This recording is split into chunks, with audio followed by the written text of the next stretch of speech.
Microsoft এক্সেলের যে formatting অপশনগুলো আছে সেটা আমাদের মোটামুটি জানাই আছে। আমরা ইচ্ছা করলে বোল্ড করতে পারি, তারপর ইচ্ছা করলে সেটার ফন্টটাকে আমরা যে ফন্টটা আমাদের পছন্দ সেরকম একটা ফন্ট দিতে পারি। ফন্টের আকারটাকে আমরা প্রয়োজনে বড় করতে পারি, ফন্টের একটা কালার দিতে পারি।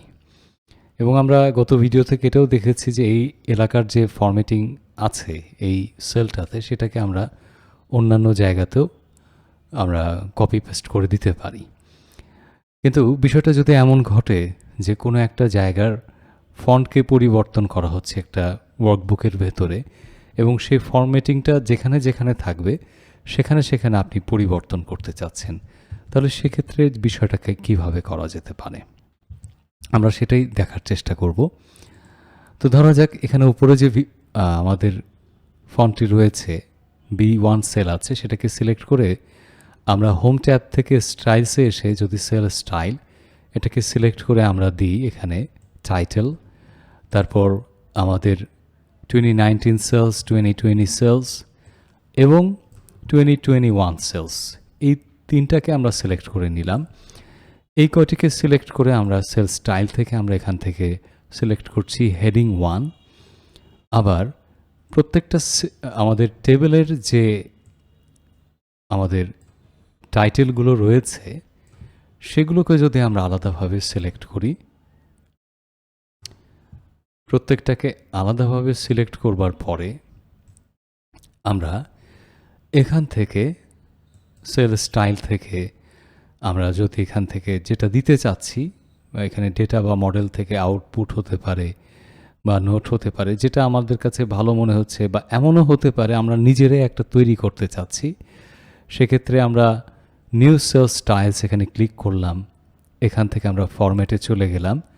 ফরম্যাটে গিয়ে আমরা ধরা যাক অন্য একটা ফন্ট অ্যাপ্লাই করতে চাচ্ছি, এখান থেকে হাউ অ্যাবাউট মঙ্গল প্রো। এটা এই ফন্টটা আপনার কম্পিউটারে থাকতে পারে বা নাও থাকতে পারে, এটা আপনার কম্পিউটারের উপরে ডিপেন্ড করবে আপনি কোনো ফন্ট ইনস্টল করে রেখেছেন বা রাখেন না এটার উপরে। আমরা কালারটাকে গ্রিন করে দিচ্ছি এবং আমরা এটার যে ব্যাকগ্রাউন্ড ফিল আছে সেই ফিলটাকে অন্য একটা কালার দিতে চাচ্ছি, সে একটা গ্রিনিশ বা আমরা একটা কালার এখানে দিতে চাচ্ছি। ওকে করছি, আবার ওকে করছি, এবং এবার যে কাজটা করতে হবে আমাদেরকে, আমাদের এই স্টাইল 1টাকে এটার উপরে অ্যাপ্লাই করে দিতে হবে। যদি একটু জিনিসটা বড় হয়ে আসলো, আমরা এখান থেকে ডাবল ক্লিক করে আমরা সেলের যে সাইজটা আছে সেটাকে আমরা অ্যাডজাস্ট করে। সুবিধাটা আসলে কি হবে, আমরা এখন যে কোনো সেল থেকে হতে পারে বা সেই সেলকে সিলেক্ট করে হতে পারে, আমরা যে কোনো একটা সেল থেকে আমরা যদি এখন সেল স্টাইলসে আসি এবং এসে ধরা যাক আমাদের টাইটেল যেটা দেয়া আছে সেটার উপরে রাইট ক্লিক করি এবং সেটাকে যদি মডিফাই করি, এখান থেকে ফরম্যাটে আসছি, এখান থেকে ধরা যাক আমরা যেটা আমাদের টাইটেল আছে সেটাকে আমরা আরও এক ফন্ট বড় করতে চাচ্ছি এবং ফন্ট আমরা দিতে চাচ্ছি অন্য একটা ফন্টে। হাউ অ্যাবাউট আমরা অ্যাভেনির যে ফন্টটা আছে এটা দিতে চাচ্ছি, এটা আপনার কম্পিউটারে নাও থাকতে পারে, আপনি যে কোনো ফন্ট এখানে সিলেক্ট করতে পারেন এবং সেটাকে বোল্ড করতে চাচ্ছি। আমরা যদি ওকে করে দিই, আবার ওকেতে প্রেস করি, আমরা দেখতে পাবো যেখানেই থাক না কেন এটা চেঞ্জ হয়েছে।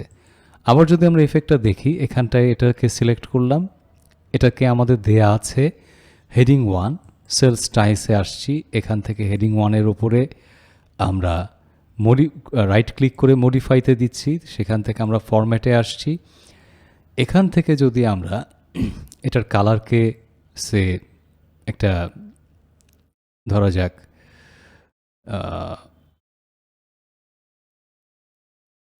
ব্রাউন টাইপের একটা কালার দিই, এবং এটাকে যদি আমরা মনে করি যে কালার যে সাইজ আছে সেখান থেকে আরেকটু বড় করতে হবে, 18 সাইজ সিলেক্ট করছি, ওকে করলাম, আবার ওকে করলাম, তাহলে খেয়াল করেন তাহলে যে কয়টা ঘরে এই হেডিং 1 বলে দেয়া ছিল সে কয়টা ঘর কিন্তু অ্যাট এ টাইম চেঞ্জ হলো।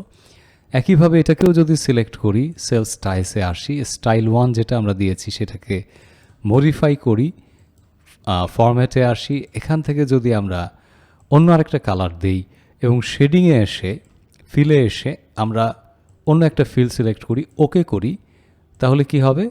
দেখা যাবে সবগুলো একসাথে পরিবর্তন হয়েছে।